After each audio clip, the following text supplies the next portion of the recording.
Chris Dent with a well-compiled 100 and Hamish Marshall led a fight back with the bat on the second day of Gloucestershire's LV County Championship match with Glamorgan in Bristol.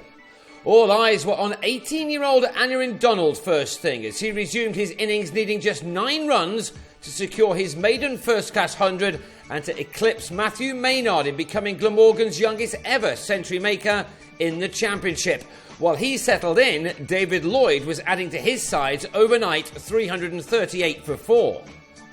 26 runs have been added to that when a horrible moment for Donald occurred, an edge off James Fuller landing in the hands of Dent to send the youngster on his way just 2 runs shy of his record-breaking 100.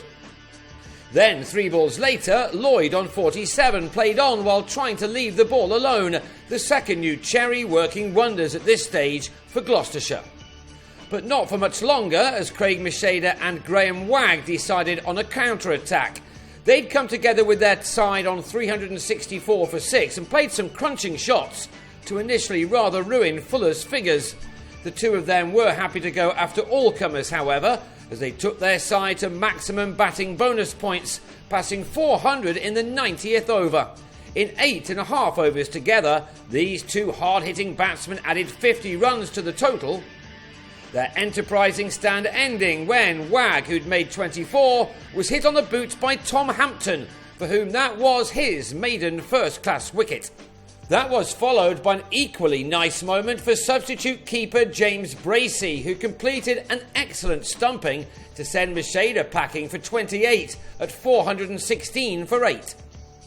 Glamorgan may have hoped for more runs than they eventually got. A third wicket fell for 3 runs as Andrew Salter helped a ball from Benny Howell to Tom Smith at mid-wicket. And the innings was over on 433 as Michael Hogan nicked to Bracey, who looked good standing up to the stumps.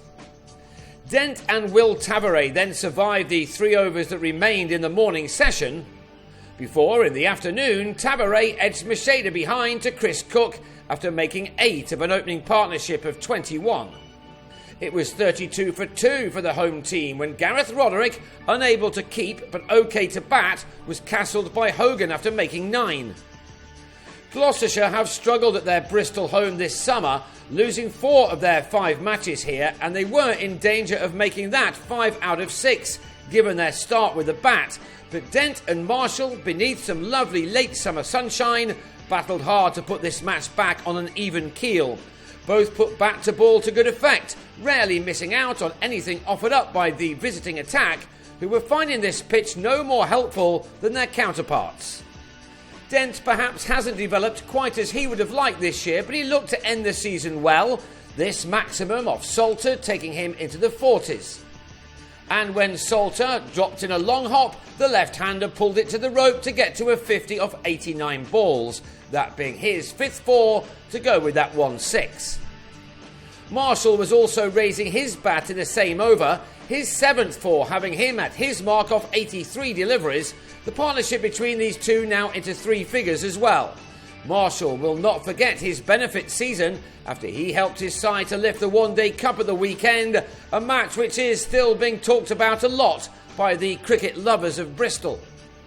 Now filled with confidence, Dent moved ahead of his partner with some thumping pull shots, which quickly had him into the 70s, his partnership with Marshall moving up to 137, those runs being made in 31 overs at the crease together. Marshall will have been disappointed to get out just after tea, as on 58 he was undone by some extra bounce from Hogan. But Dent remained. He began this summer with a ton in his county's opening fixture at Northampton, and he was looking good to end with a 3-figure score too. That's just what he did as he struck his 154th delivery to the rope to secure his 12th 4 to go with his earlier 6. It was Dent's 3rd ton of the championship summer, one that has now brought him nearly 900 runs. He might have had some low scores, but when he gets in, the 24-year-old is a tough man to dislodge. At the other end, Howell showed once again what a very handy all-round cricketer he has become. He kept the scoreboard ticking over before bad light took the players off the field at 5 o'clock. Howell and Dent now heading off after adding 74 runs for the 4th wicket.